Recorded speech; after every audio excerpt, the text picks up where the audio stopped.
Hey folks, Casual Dad here. I'm going to go ahead and give you a quick introduction to the new hotness, that is Marvel Snap. Just real quick, I actually avoided this game at first because I was heavily targeted with ads and all of them showed off the Chibi Galactus and talked about how great the art was, and I just was completely turned off by the style and so didn't touch it. Um, but then the guys at the Grinding Gear podcast talked about how great it was. They talked about how short the games were. They said that the game has been developed by most of the lead developers of Hearthstone, which speaks highly of them, and that they really, really enjoyed it. And I'm glad I picked it up because it is true. The art is actually very, very good. Really been enjoying the game. I'm actually going to jump right in to start a game so you can see the gameplay and then see if you want to see more. So I've got my different decks here. I've got my poorly named Asgard deck, and we'll jump right in. And now games are live. They're very quick, but you will play live against an opponent. One of the things about Hearthstone I've always not enjoyed is that players will sometimes deliberately run out the clock. Not a problem here. Happens very quickly. Just to talk through it, you have your starting energy in the blue. All of my cards have a cost on the top left, and they are all higher than 1.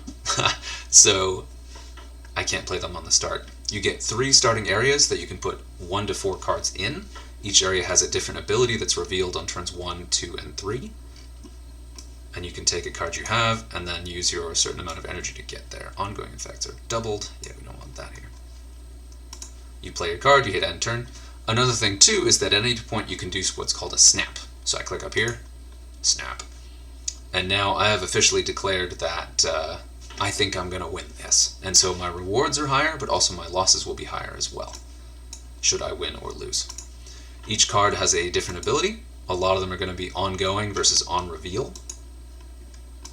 So this guy, for example, adds 2 power, and you can see the power rating on the top and bottom. If it's glowing orange, that's the team that's winning. Away from me is the enemy winning, and for me is my team winning. Let's go ahead and pop here. Ooh, yeah, that's going to be a good one.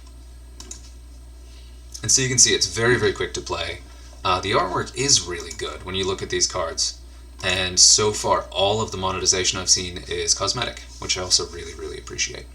And I'll talk about progression in just a second here. So this is turn 5 of 6, so the game has gone very, very quickly. Go ahead and pop there and make him sad.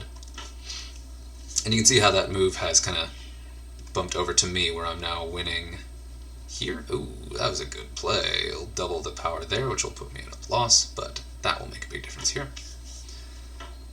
And so you only have to win 2 of these, or win 1 and tie another one. To win, let's see, it's my final turn, so I have to make a big play. I am going to surprise him with a little Heimdall, because this is my named deck. A lot of cards are fairly basic, but as you build your collection, the cards will do wild, wild things, which is pretty cool.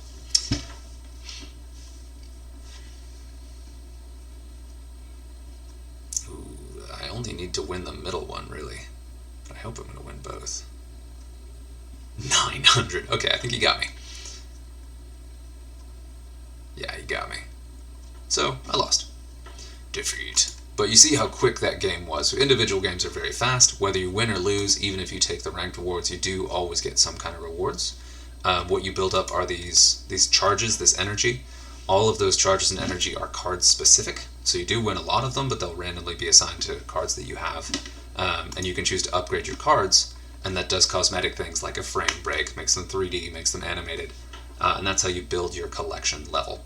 So this is grayed out. I don't have enough energy for Captain America to level him to, I think, the golden logo, which is fine. So I'll just hit next, take me back to the home screen. Now, what you're going to notice from this home screen, and there's a lot here. It can take a little while to get used to, but they did a good job designing this, so it's really easy to process everything. I'm going to start on the top left. Obviously, you have your settings. I've got my volume turned way down because it gets quite loud. You can download all assets if you want to make it run a little bit faster and load less on the cloud. You can link your accounts. Crossplay is really easy on this. It's connected to your Google account. So I was on mobile on this, and I just installed it on Steam and then just logged in with my Google account, saved my progression. Crossplay was super, super smooth, so that's great. You've got your in-game resources, you've got credits, and then you have gold. Gold is used to actually buy cards. Credits are used to upgrade cards like you just saw, to upgrade your collection level, which is this green bar right here. And as you upgrade that, you get on this progression tree. So you can see the bar in the middle says my collection level, and the rewards vary between a mystery card, which would be, my next one is this guy right here, don't know what it's going to be. So I'm at 187, in one collection level I'll get 5 boosters. I don't know what card that's going to be for. And then in, what is that, 3, I will get to that 190 and get another mystery card. So progression is very quick, especially because when you upgrade a card, the higher level it gets, your collection value goes up by more than 1, relatively significantly. There's also a missions tab that shows you your current challenges right here. And if you have one that you've completed, so if this was 3 out of 3, this was 4 out of 4, there would be a prompt on that home screen that I should click on it and go there. So they do a really good job of prompting you where it's like, oh, there's this thing you should be clicking on right now. So it gets pretty easy to navigate despite being quite busy and somewhat confusing. You also just saw in that missions tab there's also a season pass. You can, of course, buy the premier pass and get some, this season it's the Black Panther themed, but of course you don't have to, which I also appreciate. How do I get back out of this one? Go back to home. Yeah, there we go. And this is a little bit funny. The interface is hanging a little bit because I have a weird window size. That doesn't happen on mobile, but it's not too bad. It doesn't break anything. Okay, so that was missions and season pass. I do also really like the variety of missions. So it's based on cost, draw cards, play expensive cards, and there's some really cool ones later on. So they're things like win a location with 20 or more power, win a location with 1 card. I really, really appreciate the variety of quests because it gives you kind of an excuse to try out some different things and is kind of a fun challenge. So I like that variety there. You, of course, have your profile. You'll get some avatar options that you can choose, and then, of course, you can choose your name. I was feeling goofy when I made this account, so instead of Hawkeye, I went with Owlface.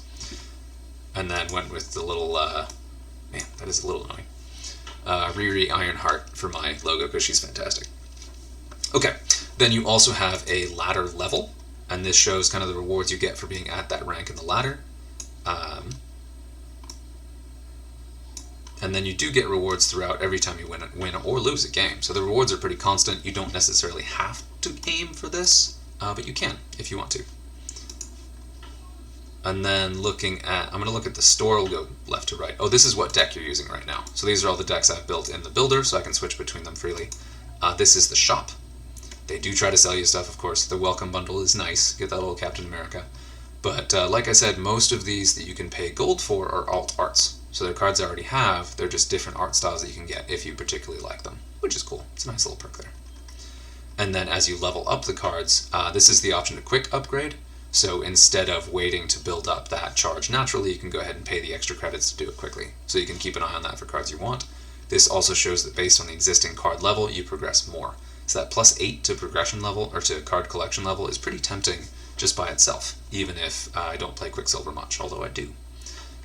Then you can pay for these, but there is a free credits drop you get too, but as I showed, you get those pretty naturally by progressing in-game as well. You'll just win credits by doing quests. So it's a game that rewards playing a little bit every day, but you don't have to grind unless you really want to. This tab is your full collection of all the cards you've unlocked. I've only been playing for maybe 2 weeks and not playing all that seriously, so this is the collection of cards you have, so it shows that you can build up a decent collection right away. And really some of my most powerful cards are the cards I started with right in the beginning. So really easy to progress, really easy to compete even as a fairly early player. So very rewarding, very satisfying.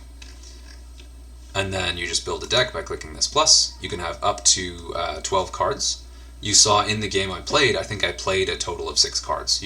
Or I think I only played 5. Because you can usually play 1 card per mana tier, so 1, 2, 3, 4, 5, 6, occasionally 7 if the location drops that gives you a 7th turn, or there are locations that'll give you extra energy or take your energy away, make costs different. So like you can play more, but when you're building a 12-card deck, you will almost never see even half of it, let alone more than that. So that's something to keep in mind while you're building, and including consistency cards like Quicksilver, you always have a 1-drop with him, is something to keep in mind. That's a way you can build. Personally, I've been finding I get the most utility out of my 2 and 3 cost cards, So I have more 2 and 3 cost cards than I do 1-drops, and so I will often, like the game you saw in the beginning here, start a game without a 1-drop. And that was the first loss I've taken with that deck in about a week, so yeah, I'm kind of happy with it. Yeah, and then each card again has a cost. It has a power ranking that shows how much power it itself contributes to the board. Let me see if I can actually see that. Anyway, this one, on reveal, adds a 7 power target to another location. That's how you kind of justify that 5 cost for 1 power. It's actually 5 cost for 8 power, but the randomness means that you get that a little bit, downsized a little bit. Yeah, very cool game. Really been enjoying it. It's been a lot of fun. Again, I avoided it at first because I was a little skeptical, but it's been pretty terrific. If you want to rename your deck, you click on it here, and if you want to delete it, you can click it there. And then you can change your card back as well. These are the starting card backs, and you get more as you progress through ladder rewards. Boop, boop, boop, boop. So yeah, and then there's this again, that main screen. Yeah, great game, good times. Let me know if there's anything more you want to see about it. I will probably do some other videos later, specifically on deck building and competing, but that's my introduction, and so far, at least one solid thumbs up. It's a good game. Appreciate the time, and yeah, I'll see you next time we do a video.